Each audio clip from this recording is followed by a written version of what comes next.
안녕하세요. 오늘도 방문해 주셔서 진심으로 고맙습니다. 구독과 좋아요 감사드리며 이번 회차 이야기 시작하겠습니다. 서민기와 강진아의 갈등은 더 깊어져 갔다. 그들이 처한 상황은 점점 더 복잡해지고 있었다. 강진아는 서민기의 아이와 과거를 모두 받아들이고 그를 지지하겠다고 다짐했었지만 현실은 그렇게 간단하지 않았다. 내가 얼마나 참아야 하는 거냐? 강진아는 서민기에게 화를 내며 말했다. 한성미의 반대와 서민기의 우유부단이 계속해서 그녀를 괴롭히고 있었다. 서민기는 말없이 강진아를 바라보았다. 그가 해결해야 할 문제는 한두 가지가 아니었다. 맹공이는 서민기와 강진아가 같은 회사에서 일하고 있었고 두 사람의 관계가 회사 내에서 눈에 띄기 시작하면서 그녀의 불편은 점점 더 커졌다. 강 팀장님이 서민기 팀장님과 결혼한다는 건 내게는 아무런 의미가 없어요. 맹공이는 강진아에게 직설적으로 말했다. 강진아는 맹공이의 눈빛에서 차가운 분노를 읽을 수 있었다. 하지만 강진아는 그저 고개를 돌리며 말했다. 어이없네. 내 말은 우리 결혼에 방해 안 되게 처신 잘하라고. 이 말에 맹공이는 제가 처신할 게 있나요? 전 그저 제 일만 할 거니까 신경 쓰지 마세요. 맹공이는 겉으로는 무심한 듯 하지만 그 마음속에 숨겨둔 감정은 누가 봐도 불편했다. 서민기의 문제는 단지 개인적인 갈등에만 그치지 않았다. 회사에서 벌어진 일로 인해 서민기는 큰 위기에 처해 있었다. 황익선 회장은 서민기가 벌인 문제를 수습하라고 구단수에게 지시했다. 구단수는 회사 상무로서 이 일 처리를 잘 해야만 했다. 이건 내 일이야. 아무리 회장님 지시여도 내가 처리할 거라고. 서민기가 불편한 마음을 감추지 못한 채 구단수에게 말했다. 구단수는 무심하게 대답했다. 그럴 순 없지. 회장님이 내게 맡긴 일인데. 내 능력이면 금방 해결되니까. 비웃듯 말하는 구단수를 보며 서민기는 당황한 듯 잠시 침묵했다. 구단수는 서민기의 상황을 정확히 알고 있었고 그가 보란듯이 맹공이를 업무보조로 지명했다. 맹공이씨, 내 업무를 도와주면 일이 더 수월할 것 같네요. 맹공이는 구단수를 바라보며 한숨을 내쉬었다. 무슨 일이요? 제가 지원할 게 있나요? 구단수는 맹공이의 말에 미소를 지으며 고개를 끄덕였다. 그들의 협력으로 서민기와 강진아는 더 스트레스 받았고 그들 간의 관계는 더 복잡해지고 있었다. 서민기는 강진아와의 관계가 점점 힘들어지고 있음을 느꼈다. 서민기는 무심한 듯 했지만 주변 사람들의 눈총이 너무 강했다. 내가 이 상황에서 더 이상 너와 함께 있는 게 맞는 건지 모르겠어. 서민기는 강진아에게 말했다. 강진아는 그의 말에 잠시 멍해졌다. 우리가 뭘 잘못했는데? 왜 자꾸 도망치려는 거야? 강진아의 말에 서민기는 한동안 아무 말도 하지 못했다. 그는 자신의 아이와 강진아 사이에서 고민하며 결국 결정을 내려야만 했다. 한편 한성민은 여전히 강진아에게 서민기와의 결혼을 반대하고 있었다. 그가 제시한 조건은 단 하나였다. 서민기랑 결혼하고 싶으면 그 아이와의 관계를 끊어. 그 아이는 너에게 아무런 도움이 되지 않아. 강진아도 엄마 말에 공감했지만 서민기가 쉽게 모든 걸 내려놓을 것 같지는 않았다. 그래서 고민하는데 한성미의 압박은 점점 더 강해졌다. 넌 내 딸이니까 믿고 기다리는 거다. 다시 한번 분명히 얘기하는데 나와 회사에 먹칠하지 말아라. 강진아는 그제야 현실이 느껴졌다. 그렇다. 이 결혼이 자칫 자신은 물론 부모님과 도도그룹 이미지에 큰 오점을 남길 수 있다는 현실에 봉착했다. 서민기는 긴 고민 끝에 강진아에게 말했다. 진아야, 나는 너와 함께하고 싶지만 아이도 포기할 수 없다. 이건 내 인생에서 가장 중요한 문제야. 강진아는 그의 말에 충격을 받았다. 그녀는 서민기의 선택을 받아들일 수 없었다. 서민기 정말 이기적이네. 어쩜 너밖에 모르니? 그럼 난 뭐가 돼? 이 말에 서민기는 고개를 숙였다. 미안하지만 내 입장은 변하지 않아.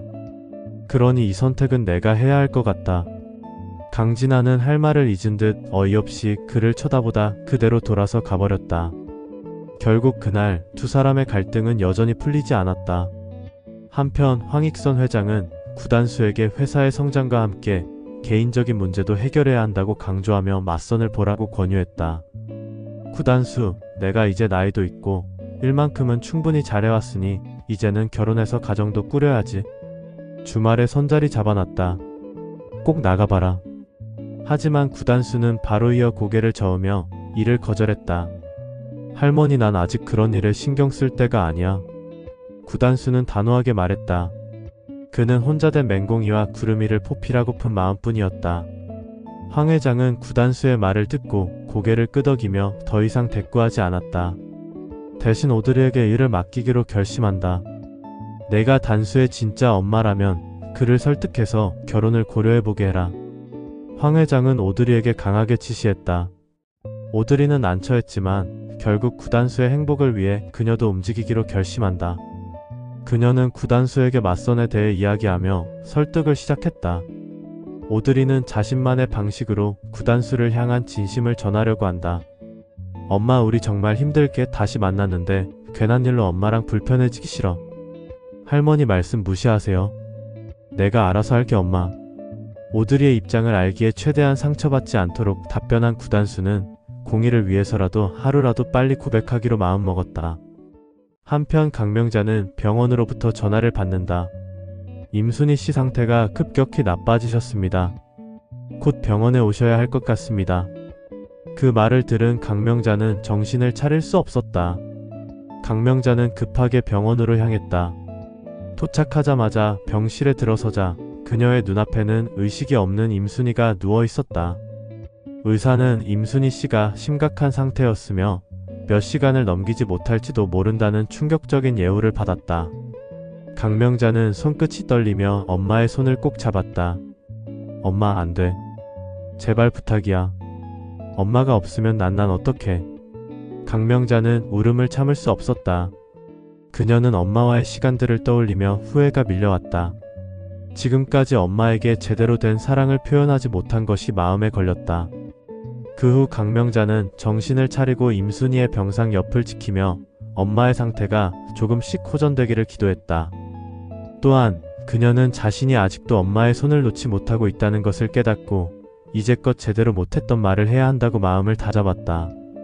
그런 강명자의 바람 때문인지 임순희가 기적처럼 의식을 되찾기 시작했다. 강명자는 엄마 고마워하며 안도의 눈물을 흘렸다. 어쩌면 임순희는 가장 안타까운 딸 강명자를 마지막으로 한 번 더 보기 위해 기다린지도 모른다. 한편 맹경태는 후배로부터 구해준 살인범의 출소 소식을 듣게 된다. 그 사건은 아직도 맹경태에게 여전히 큰 트라우마로 남아있었다. 그의 손에 묵직한 땀이 흐르며 불안한 기운이 감도는 것을 느꼈다. 그는 오래전부터 이 범인의 존재를 잊으려 했지만 출소라는 소식은 그를 다시 그 사건으로 끌어들였다. 며칠 후 맹경태는 모르는 번호로 걸려온 전화를 받는다. 전화 너머에서 들리는 낮은 목소리가 맹경태를 불안하게 만든다. 너의 과거를 알지? 만나자. 전화는 짧게 끊기고 맹경태는 한동안 멍하니 서 있었다. 그가 경계했던 범인의 폭수가 가까워지고 있다는 경고처럼 느껴졌다. 그러던 어느 날 구단수는 맹공이로부터 차책하는 맹경태를 위로하고자 옷 한 벌 사주겠다고 약속을 잡는다. 명색이 제가 패션회사 상무인데 아버님 옷 한 벌 못 해드리겠어요. 암튼 저녁에 봬요. 미안하고 불편했지만 성화에 모시겨 맹경태는 약속 장소로 향했다. 도착 후 왠지 누군가 미행하는 느낌이 있었지만 설마 하고 치부하며 단수와 만나 반가워하던 그때 누군가 두 사람을 향해 달려왔다. 바로 그 살인범이었다. 순간적으로 맹경태는 피했지만 범인은 맹경태를 향해 냉정하게 웃으며 말한다. 드디어 복수할 날이 왔군. 이때 구단수는 맹경태를 가로막았고 달려드는 범인과 난투를 벌였다. 이 과정에서 맹경태를 구하고자 막아선 구단수에게 살인범은 칼을 찌르는데 뒤늦게 도착한 경찰에 의해 범인은 체포되었고 구단수는 급히 병원으로 이송되었다. 이로써 아버지에 대해 모든 걸 알게 된 구단수는 맹경태를 이해하고 용서하며 서로에게 한층 더 단단한 신뢰를 쌓는다. 이상으로 이번 회차 예상 스토리를 마치겠습니다. 다음 회차도 구독과 좋아요, 시청 부탁드립니다. 다시 한번 감사드립니다.